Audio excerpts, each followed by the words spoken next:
Olá, pessoal! Vanessa, Luísa, Dani, tudo bem? Gente, 12h30. Bom dia para alguns que não almoçaram ainda, outros boa tarde já, né? Eu nem almocei ainda, não sei aí vocês como é que tá. E aí, conta pra mim aqui, quem já almoçou? Eu só tô na minha água de coco ainda, ó. Não almocei ainda. Então, pra vocês, bom dia ainda, não é? Que maravilha estar aqui com vocês hoje. Gente, antes de a gente começar a nossa live, que é do 12h30, e para vocês lembrarem do que é, porque eu recebo muitas mensagens na minha caixinha. Sempre, muitas.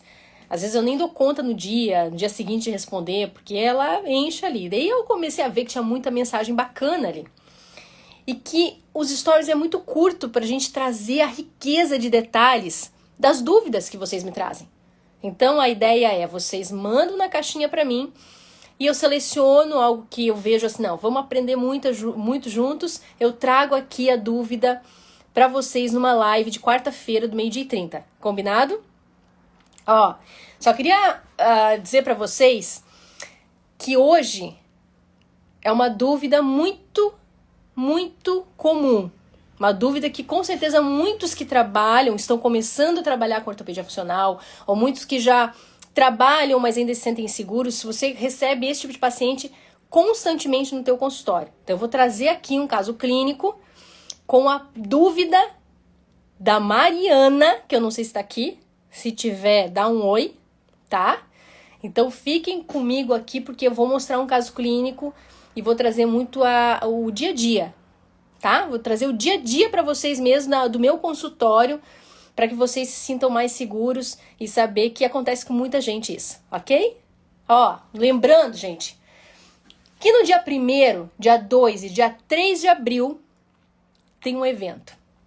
Semana da Ortopedia. Gente, esse evento tá sensacional porque eu vou trazer nesse evento algo bem inédito que eu nunca trouxe, que é um paciente no meu consultório em atendimento.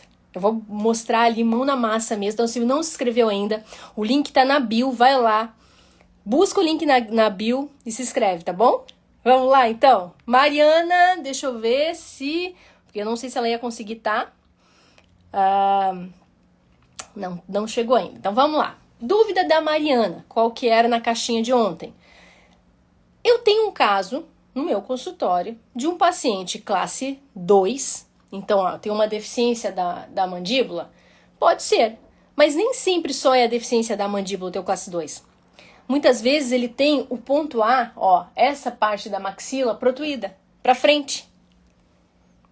Muitas vezes você tem esse tipo de paciente. E aí ela relatou esse caso e falou, só que esse paciente meu, ele tem uma mordida extremamente profunda.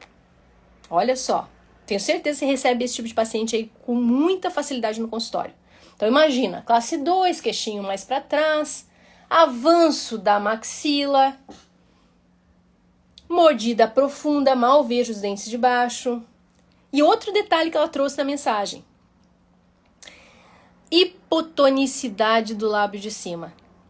Assim, tem boquinha aberta, tem uma hipotonicidade muito grande do lábio de cima. Aquele paciente que o lábio de cima sempre tá meio... a boquinha entreaberta, mas o lábio de cima é muito mais alto. E aí? Esse detalhe da hipotonicidade muitas vezes pode passar despercebido no teu olhar. Se o teu olhar ainda não é tão voltado para a função do paciente, que é natural, tá? Às vezes a gente não tem esse olhar tão voltado para a função, e é por isso que eu tô aqui, para te ajudar a treinar esse olharzinho aí para um contexto geral do paciente, do sistema do paciente. Mas a partir de hoje, eu quero que você comece a perceber mais esse paciente de mordida profunda, classe 2, tá? Como tá nessa foto aqui, deixa eu mostrar pra vocês só um pouquinho. Vamos lá. Aqui, esse aqui, ó. Dá uma olhadinha nesse tipo de foto aqui que eu vou mostrar pra vocês. Espera aí. Aqui. Vou virar aqui a câmera, tá? Ó, olha aqui, ó. Então, eu tenho uma leve mordida profunda nesse paciente. Olha lá, ponto A. bem à frente, classe 2, olha lá. Overjet bem severo, então mordida mais profunda, porque eu não vejo muitos dentes de baixo. Maxila mais protruída. Super, olha aqui, 11 milímetros de overjet, gente. Aí você recebe esse paciente, você vai direto na maloclusão, né? Você vai ver a maloclusão, descreve, muita gente descreve ali na caixinha de pergunta a maloclusão, mas não esquece de observar algo muito importante, a face do paciente. E na face dessa paciente, olha o que a gente consegue perceber. Olha aqui, olha aquele lábio hipotônico, olha aqui, ó, a força do lábio superior, a tonicidade alterada desse lábio superior. Olha onde é que fica esse lábio inferior, olha lá, olha aqui. Deixa eu mostrar aqui de ladinho, que tá pegando um pouco de... Vocês conseguem perceber? Olha como é que essa paciente fica o tempo todo. O tempo todo.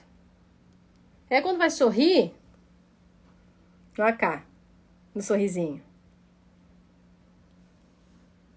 Gente, me fala aí. Coloca pra mim aqui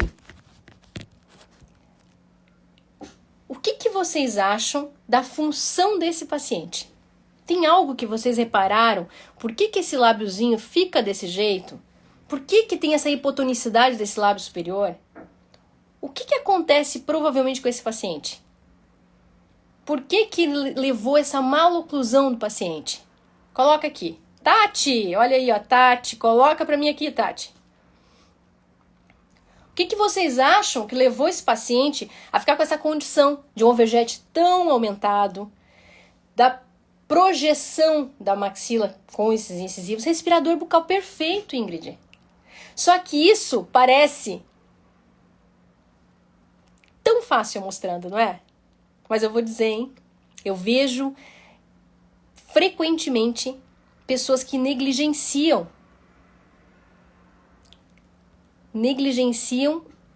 o paciente como um todo. E acabam não percebendo que esse paciente que respira pela boca o tempo todo, de dia, de noite, ou até mesmo a respiração mista, que é o paciente que respira à noite pela boca, esse paciente vai ter problema. Vai ter problema no sistema como um todo e vai refletir na desorganização desse crescimento craniofacial. De várias formas. Aí vai depender da genética de cada paciente.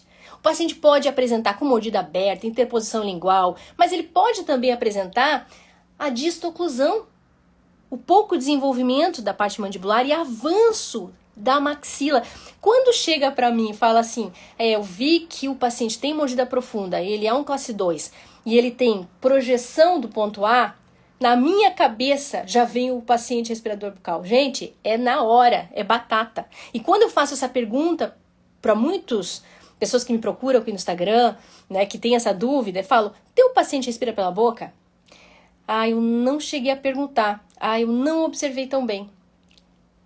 A gente está tendo essa troca aqui porque eu mostrei uma imagem dela estática, parada. E vocês estão vendo essa paciente com a boca aberta. Mas nem sempre é desse jeito. O paciente se compensa muito. Muitas vezes joga a força do mento para selar o lábio numa hora de uma foto. E se o teu olhar não está atento na consulta para perceber que esse paciente é um respirador bucal, se você não pede vídeos para os pais de como esse paciente está dormindo, porque só pedir para ele dorme de boca fechada, a maioria dos pais vão dizer que dorme de boca fechada, porque eles não entendem a importância de uma boa respiração pelo nariz, você vai ficar sem etiologia do problema. Você não vai saber a real situação desse paciente, do sistema dele, como está funcionando. E vai ser muito difícil você recuperar, melhorar a maloclusão e recuperar esse sistema estomatognático. Vocês entenderam? Como uma foto estática, como a gente está aqui discutindo, eu trazer o olhar para vocês do sistema é muito fácil, mas no dia a dia nem sempre é assim. Muitas vezes a gente negligencia porque aquela foto que vocês pediram do laboratório veio um lábio seladinho, porque o paciente forçou, porque vocês fizeram só uma pergunta nos exames subjetivos se o paciente mantém de boquinha fechada para dormir, às vezes, quando pergunta, né? E a mãe falou que sim, e aí você não vai buscar causa e você não consegue controlar e resolver o problema do paciente. Então, tenham na cabecinha de vocês isso que eu disse hoje. É um grande ensinamento que eu estou dando para vocês, porque eu demorei muito tempo para aprender isso. tá? Não negligencia a parte do diagnóstico. Porque na hora que você estiver bem treinado com esse olhar, só na descrição que alguém contar pra você, olha, meu paciente, eu tô lá, tá conversando com algum colega, ele tem uma mordida extremamente profunda, ele tem uma retrusão mandibular e ele tem um ponto A mais avançado. E eu sinto assim que ele tem uma hipotonicidade do lábio, é respirador bucal. Você não precisa ter dúvidas, nem olhar a foto do paciente. E toda vez que eu pergunto isso e a pessoa que me perguntou ali no direct não sabe, depois ela volta a me dizer, é respirador bucal. Eu percebi mais e ao longo da consulta várias vezes abre a boquinha. Eu pedi foto dormindo e respira pela boca dormindo, ronca. Então olha a importância de a gente estar atento a isso. E aí a gente vai para a segunda etapa. Você descobriu que é um respirador bucal. Tá, Sueli, mas o que isso resolve para minha prática? Para eu resolver o problema desse paciente, de fato, o que eu preciso fazer? Primeiro, você precisa dar condição para esse corpo. E a condição é melhorar a parte funcional. Então, muitas vezes, sim, você vai trabalhar de forma multidisciplinar. Só que trabalhar só de forma multidisciplinar, encaminhando esse paciente, por exemplo, para um otorrino, encaminhando esse paciente para um fono, não vai resolver só o problema dele. Sabe por quê? Porque a discrepância já é tão grande. Vou voltar aqui e mostrar para vocês a imagem, tá? Olha aqui, ó. A discrepância já é tão grande, olha aqui, 11 milímetros, que não consegue mais fazer selamento labial. Então, mesmo treinando os exercícios com fono, mesmo você encaminhando esse paciente para um otorrino, não vai ser o suficiente. O trabalho é multidisciplinar e você entra no jogo. Não é só jogar a responsabilidade para os outros profissionais, porque você tem aqui como ajudar muito esse paciente. No momento que você faz uma alteração de mudança de postura, avançando a parte mandibular, você dá condição para que a face do paciente melhore na hora que você coloca o aparelho na boca desse paciente. Porque quando você conduz a mandíbula para avanço, você permite que esse lábio que fica embaixo dos incisivos, o tempo todo, o lábio inferior, você dá uma condição de avanço desse lábio. E faz com que esse lábio não fique mais o tempo todo, deixa eu aproximar aqui, ó, não fique o tempo todo embaixo desse incisivo. Gerando uma força o tempo todo embaixo desse incisivo.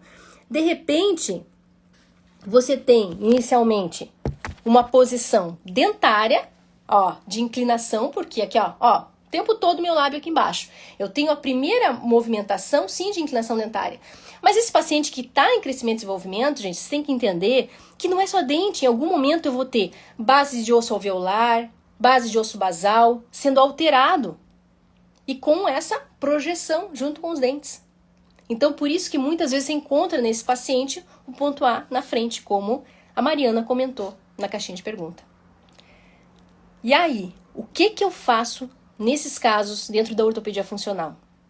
Primeiro de tudo, vocês têm que entender que uma mudança de postura ela é muito necessária. Então, eu vou ter que fazer uma mudança de postura em avanço desse paciente. Que é isso que eu expliquei para vocês, para permitir com que as vias aéreas fiquem mais liberadas, para permitir uma melhor função do sistema com selamento labial passivo, sem ficar esse dente o tempo todo embaixo. E muitas vezes algum acessório que a gente coloca nessa região onde ele já acostumou a deixar o lábio embaixo dos dentes, auxilia muito na boa função também. Então, vou mostrar aqui para vocês a tele da paciente, tá? Ó, quando você vai olhar a tele, você percebe aqui, ó, hipertrofia dos cornetos. Paciente alérgico, tinha alergias. Olha lá a posição do lábio, gente, olha aqui. Posição do lábio, olha aqui. Embaixo dos incisivos. Relação do ponto N, né, a gente vai lá SN, a gente vê o B muito atrás, então retrognata, ponto A mais na frente. Então a gente consegue ver várias alterações dessa paciente. E aí, gente, o que eu faço com essa paciente? O que eu utilizo? Vou ter que utilizar um aparelho que faça avanço. E a gente tem inúmeros aparelhos que fariam avanço aqui. Inúmeros. Então, se você pensou em fazer um avanço nessa paciente com algum aparelho ortopédico, já pensou certo. Eu vou precisar de fazer um avanço. Só que essa paciente tem uma mordida profunda. Então, eu preciso melhorar nesse avanço, na mudança de postura, uma ancoragem que mantenha o tal DA, a determinada área, né? Que é essa aqui, ó, a borda incisal da palatina do incisivo superior na borda, aqui, ó, vestibular do inferior. Nesse sentido, igual você tá fazendo aqui, ó. Essa paciente tem uns incisivos muito avançados. Então eu não vou conseguir colocar esse DA nos centrais. O que eu posso fazer? Quando eu não consigo colocar o meu DA, que é essa determinada área, nos incisivos centrais, eu posso colocar no lateral, gente. Posso colocar ali, porque esse lateral dela estava um pouquinho mais para trás. Então eu faço o meu avanço, respeitando os limites fisiológicos do paciente e fazendo um toque, se possível, no DA. Se não foi possível, Suelen, você avança o que dá, o que dentro do respeito fisiológico dessa paciente, o que você conseguir avançar. E qual é o respeito fisiológico no sentido, sagital, antero-posterior? O máximo que você vai chegar a 5, mas não vai em 5 total. Numa criança, numa dentição mista, vai um pouquinho menos. 4. Às vezes você exige demais do paciente no avanço e você tem muita quebra de arco dorsal. Você tem um paciente que se incomoda de usar o aparelho, tá? Aqui nesse caso, então, eu fiz um avanço. Poderia fazer com diversos tipos de aparelho? Sim, eu poderia. Tem o Clampt que eu faço avanço, Binderar eu faço avanço, SN1 eu faço avanço. Nossa, mas é tanta opção, Sueli. O que aí? Dentro desse mar de opções, o que eu vou escolher? Qual é o melhor aparelho? Qual é o melhor dispositivo? Vai depender de cada caso, meu povo. Não dá pra gente ter uma receita de bolo exata, porque é aí que acontecem os erros. Por quê? Porque esse paciente, ele não tem uma alteração só no sentido sagital de avanço.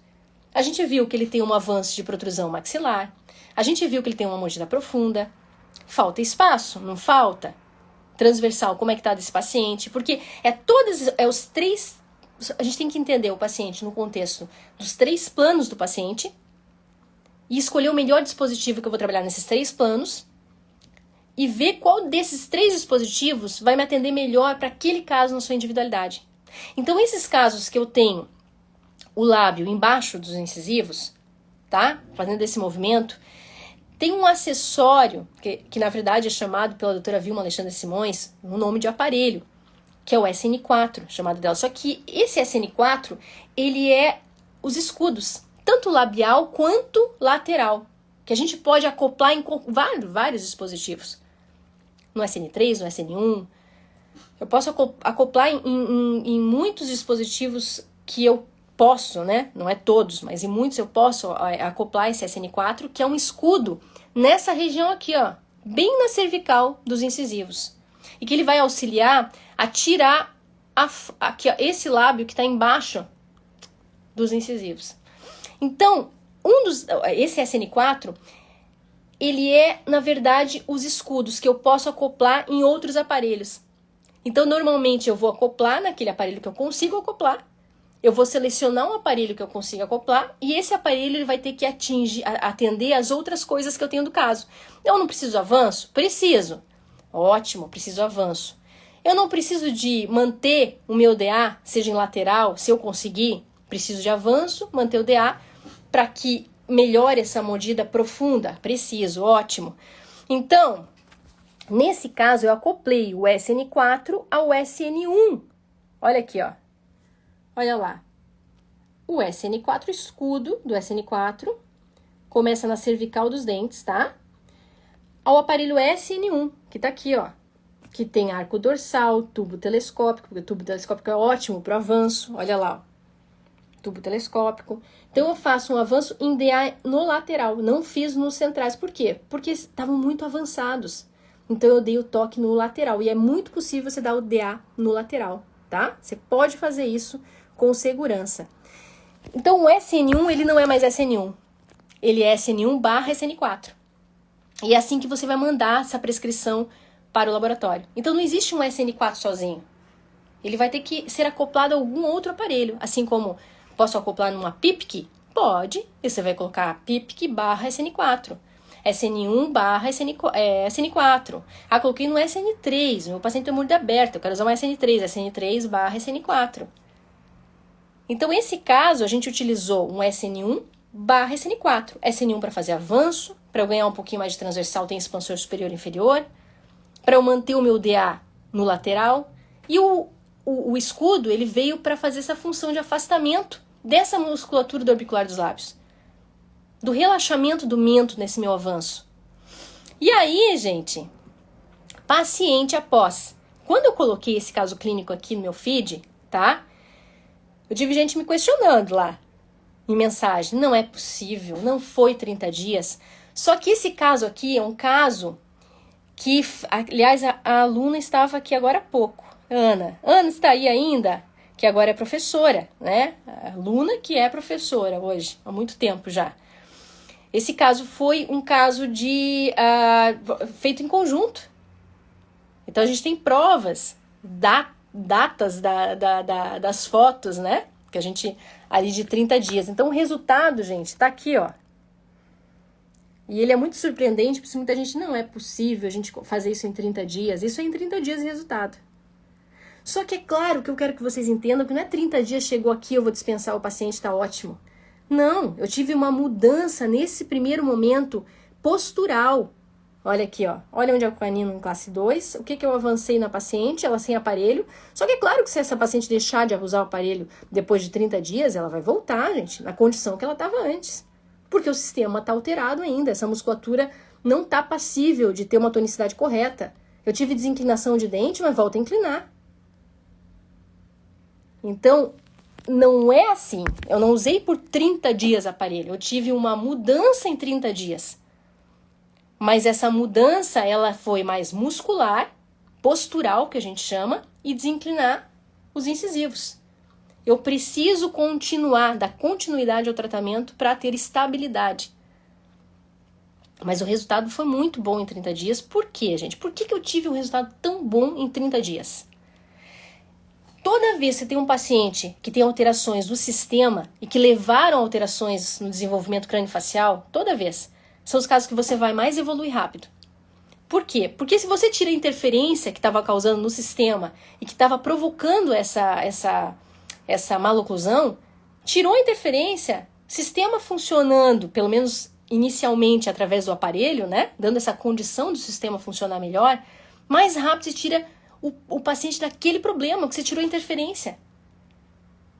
Então, os casos em que você vai trabalhar diretamente, que a etiologia do problema está na função do paciente, e o paciente fizer o uso do aparelho corretamente, você vai ter uma evolução muito, muito rápida. Agora, quero trazer para vocês uma coisa muito importante.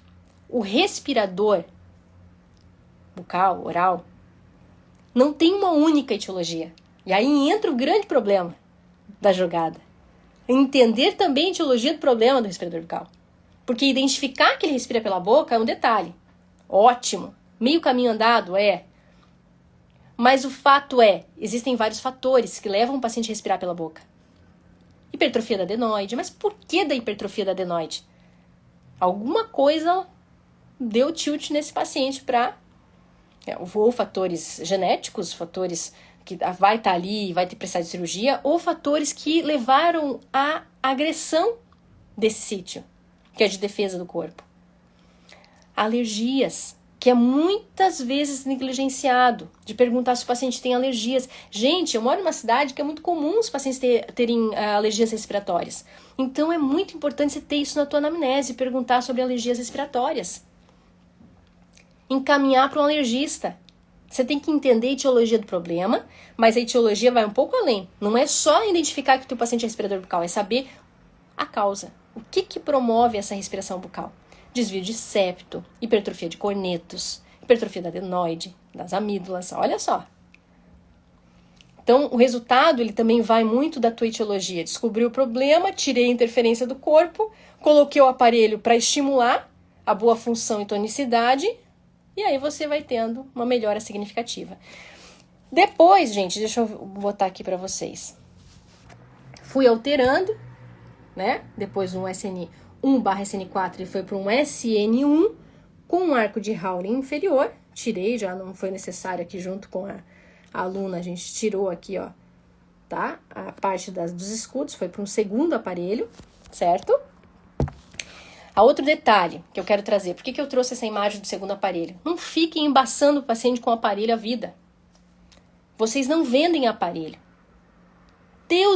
Gente, vocês têm que tirar da cabecinha de vocês. Ó, presta atenção. Eu falo sempre aqui, eu não vou cansar de falar. Tira a frase aparelhinho na hora de conversar com os pais. Esquece. Ou a partir de hoje, se alguém fala que aparelhinho, o filho precisa de aparelhinho, tira isso da boca de vocês a partir de hoje. Tá? Porque isso diminui muito o que vocês fazem. O tratamento incrível que vocês vão dar para essa criança. Vocês vão fazer um planejamento, vocês vão fazer um tratamento.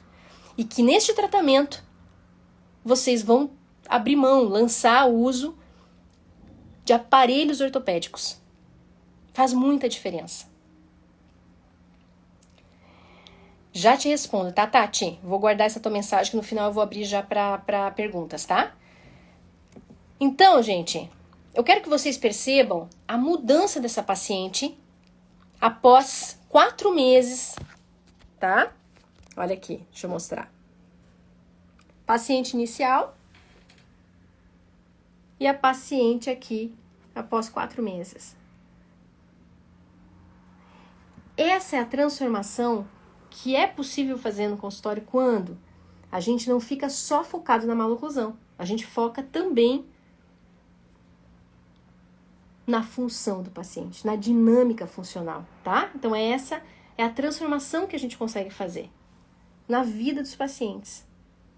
Então essa paciente aqui, claro que tratou por mais tempo, depois do uso dos aparelhos ortopédicos, que é muito necessário, como eu falei para vocês, nunca é um aparelho só. A gente tem que fazer um planejamento, dentro desse planejamento vai mais de um aparelho, porque essa criança ela tá crescendo e você tá permitindo uma remodelação em direção correta. O teu aparelho ele tem que ter mudanças, porque você tá mudando esse paciente. E se você mantém aquele mesmo aparelho por 1, 2 anos, a tua evolução vai melhorar muito ali. 4 meses do paciente, no 6º mês você não vê mais mudança. E você fala, meu Deus, não tem mais mudança, mas é claro, você precisa evoluir também. A mudança de postura nova, um novo aparelho. Então, essa paciente foi conduzida por 2 aparelhos na fase ativa, que é de uso integral, e depois um aparelho para dormir.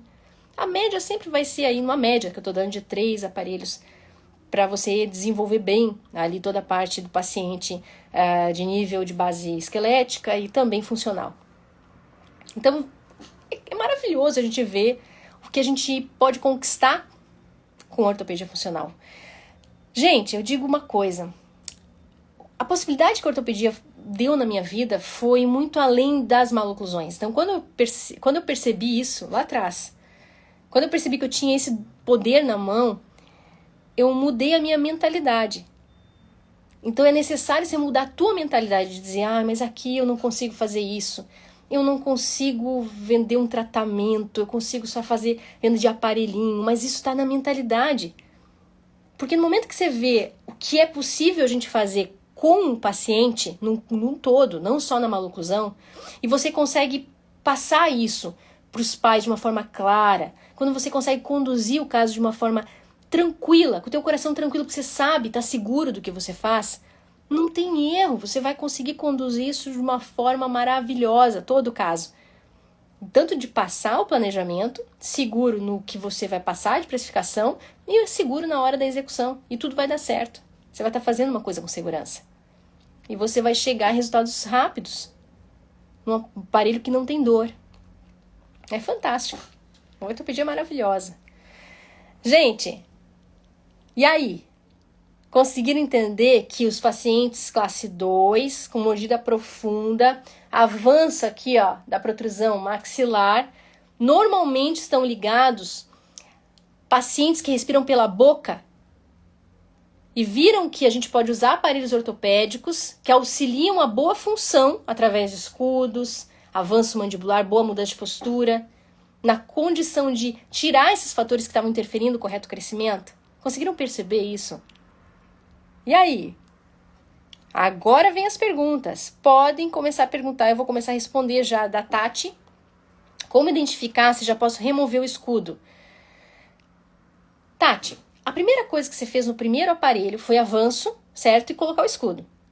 Então, teu paciente já no primeiro aparelho, primeiro mês, você viu ali a mudança, né? No primeiro mês, ele não vai mais conseguir colocar os lábios embaixo dos incisivos. Então, muitas vezes, quanto maior a inclinação dos incisivos, tá? Mais rápido você desinclina, porque você tirou o fator ali de interferência, que era o lábio. Você tirou essa condição do paciente. Então, às vezes, desinclina, se o paciente usa bem, desinclina muito rápido. Desinclinou.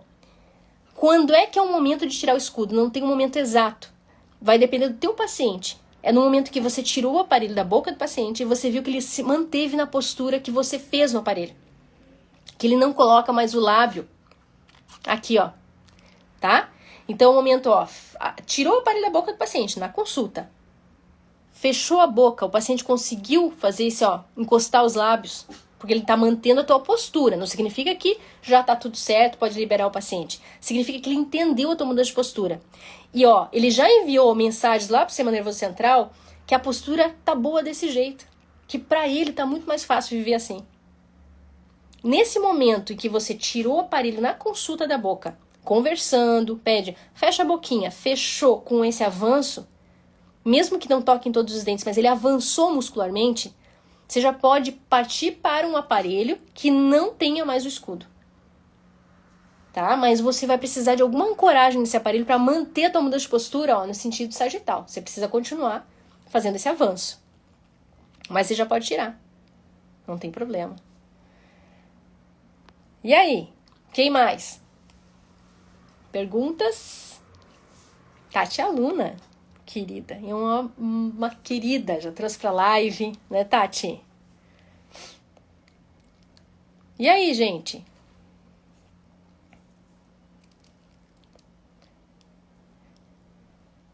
Mais perguntas sobre o caso?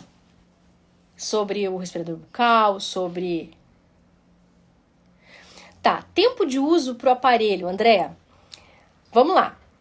Instalou o aparelho na boca da criança. Uma criança que tem interferência de lábio, pensa comigo. Ela fica o tempo todo com aquele lábio ali. Você precisa fazer uma mudança o mais rápido possível. Você precisa criar uma nova memória para esse paciente. Então, você criar uma nova memória para esse corpinho, é ele entender que não é mais correto deixar embaixo dos incisivos. Então, quanto mais esse teu paciente utilizar o aparelho ortopédico, melhor. Mais rápido você vai tirar essa condição. Então, a indicação é, vai tirar para comer e escovar. Alguns vão usar menos tempo que isso, ótimo. Mas você precisa dar essa indicação. E se esse teu paciente seguir essa tua indicação, 30 dias, como foi esse caso, você já vê mudanças.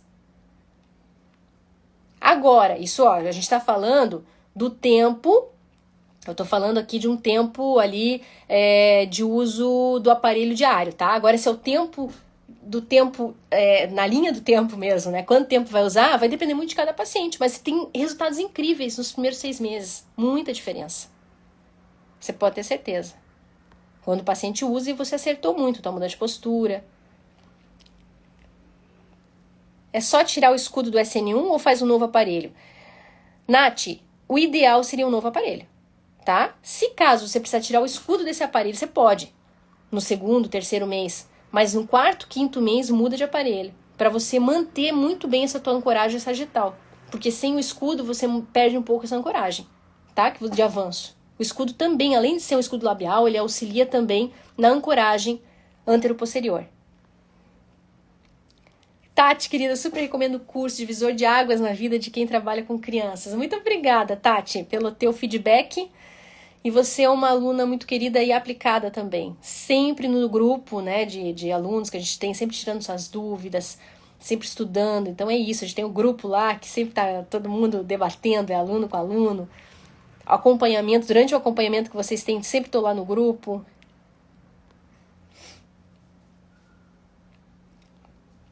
Se o paciente não conseguir fechar os lábios pelos escudos, isso é normal? Aimee, entra alguns detalhes aqui, tá? Quando o escudo não é bem confeccionado, o escudo ele tem uma altura correta, que tem que ser na cervical dos dentes, e ele não pode ter um afastamento mais do que 2 milímetros. Porque se esse afastamento da mucosa e do dente for mais que 2 milímetros, o paciente vai ter dificuldade de selar os lábios. Outro detalhe, a mudança de postura. Ela tem que ser uma mudança de postura que permite esse avanço do lábio. O lábio não está lá atrás? Tem que permitir esse avanço. Tá? Então, isso é um outro detalhe. Outro detalhe, dependendo do grau de obstrução desse paciente. Tem pacientes que mesmo você fazendo tudo isso, você tem uma obstrução tão severa que ele não consegue respirar pelo nariz, ele vai dar um jeito de abrir um pouquinho esses lábios para respirar. Então, é necessário a gente entender a via anatômica desse paciente, né? Do canal, a hipertrofia da adenoide, dos cornetos, tem desvio de septos, tem alguma coisa ali anatômica que está impedindo essa passagem de ar, você vai ter mais dificuldade esse paciente manter o selamento labial. É claro que a hipertrofia, às vezes, com avanço, ajuda um pouco esse paciente a respirar melhor, mas não é, às vezes, o suficiente, tá? Mas na grande maioria, tá, Amy, eu vejo, assim, um pouquinho de deslize, às vezes, na confecção do SN4, desse escudo tá muito afastado, mais que 2 milímetros. E aí dificulta muito o paciente de selar o lábio. Aí ele joga o lábio para baixo. Ele não quer o que é difícil. Muito próximo também vai machucar a mucosa. Por isso que é essencial vocês terem um laboratório que seja parceiro, tá? Trabalhe junto ali e entenda como é que tem que ser confeccionado esse escudo. Precisa ser ortodontista para tratar pacientes com aparelhos ou odontopediatra também pode? Ingrid, a ortopedia funcional ela é uma especialidade à parte. À parte, então assim, ó, você é clínico geral, eu tenho alunos que são bucomaxilos e fazem os seus próprios aparelhos. Aliás, eu tenho uma aluna que é maravilhosa, que é bucomaxilo, ela mesma confecciona os próprios aparelhos dela no consultório para instalar no paciente. Então você pode ser clínico geral e fazer ortopedia, porque ela não está dentro da grade do curso de ortodontia e nem da odontopediatria, tá? Então você pode se... Odontopediatra, aliás, o odontopediatra, o teu paciente já está sentando na tua cadeira. Você tem essa facilidade porque teu paciente está ali. Você, muitas vezes, recebe o teu paciente e está passando ali na tua mão vários tipos de maloclusão que está sendo negligenciado porque você não tem esse olhar ainda para todo tipo de maloclusão. Você já podia estar trabalhando com esse paciente, melhorando a qualidade de vida dele. Então, é excelente, gente. Odontopediatra, eu digo assim, é de lei. Porque você tá com o teu paciente ali, é o que eu mais recebo de indicações, gente, é de odontopediatra, que às vezes não faz ortopedia e me encaminha, tá? Muitos. A ortodontista pode também, assim como qualquer outra área. E aí, gente? Gente, olha lá, ó. Muitas perguntas bacanas.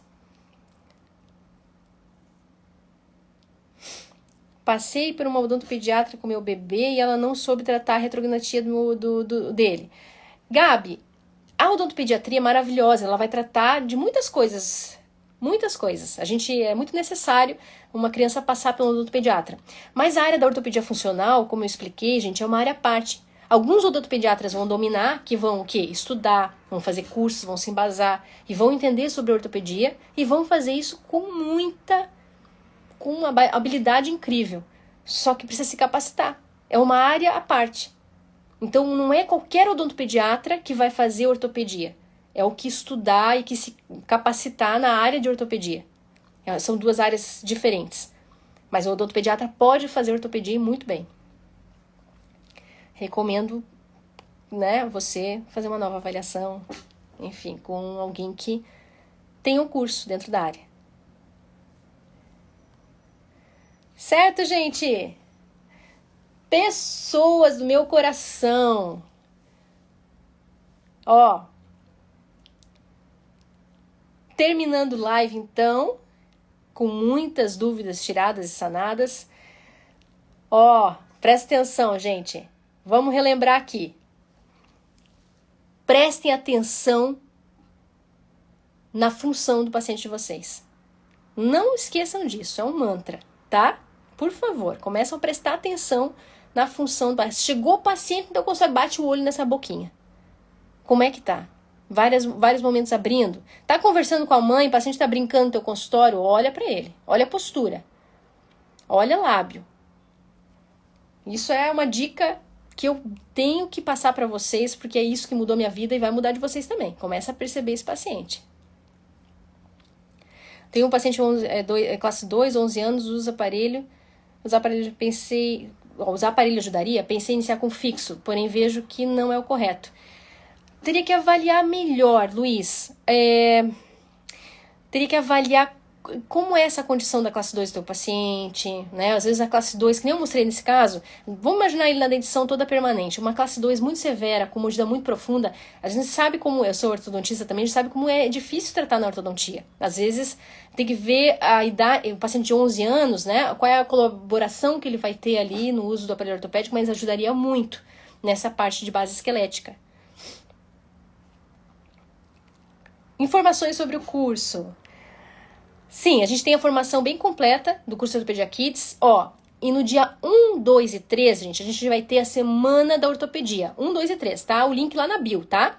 E no final, Tati, dessa imersão, que é gratuita, online, vou passar muita coisa mesmo de ortopedia. Ao final dessa imersão, na aula 3, eu vou passar tudo sobre o curso Ortopedia Kids. A formação extremamente completa que a gente tem num curso que tem prática, que tem teórico, tem aulas em alta definição de tudo como eu faço na minha prática.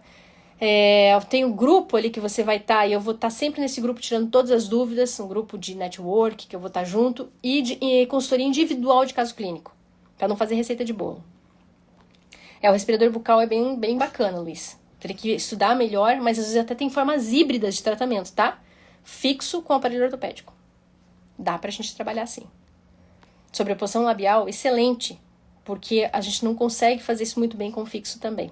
A pressão do lábio, ainda mais nessa idade, não permite tanto, né? Já a gente fica muito preso a algumas mecânicas da ortodontia que são mais falhas. Na parte funcional, eu digo, tá? Paciente classe 2, 2 anos de idade, mania de pôr o lábio inferior dentro da boca. Pode intervir já?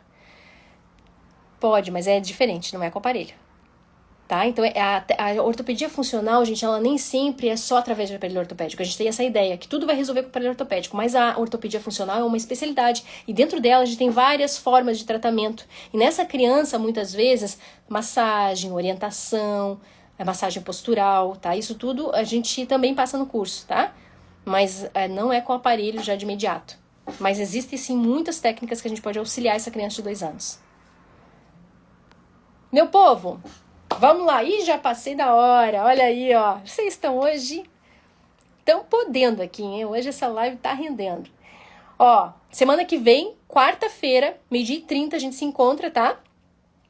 Coloquem na caixinha de pergunta que vocês quiserem, que eu vou trazer a pergunta de vocês, que eu achar assim que todo mundo vai aprender muito, ou com caso clínico, ou com alguma aula mais rápida, eu vou trazer para vocês, tá? Então coloquem, quando vê minha caixinha lá, que eu vou estar comentando na caixinha, ó, caixinha que eu vou trazer para dúvida da semana que vem. Vocês coloquem, tá bom? Vai lá, Tati, manda na caixinha que você tem de dúvida que a gente vai trazer aqui. Certo, gente? Ó, beijo no coração de vocês. Nos vemos em breve, a gente tá se vendo toda hora aqui, mas não esqueçam que na semana que vem a gente tem live 12h30, ok? Beijo, pessoal! Até semana que vem! Tchau, Andréa! Tchau, Simone, Tati, Bruna, Renata, todo mundo aí. Até breve!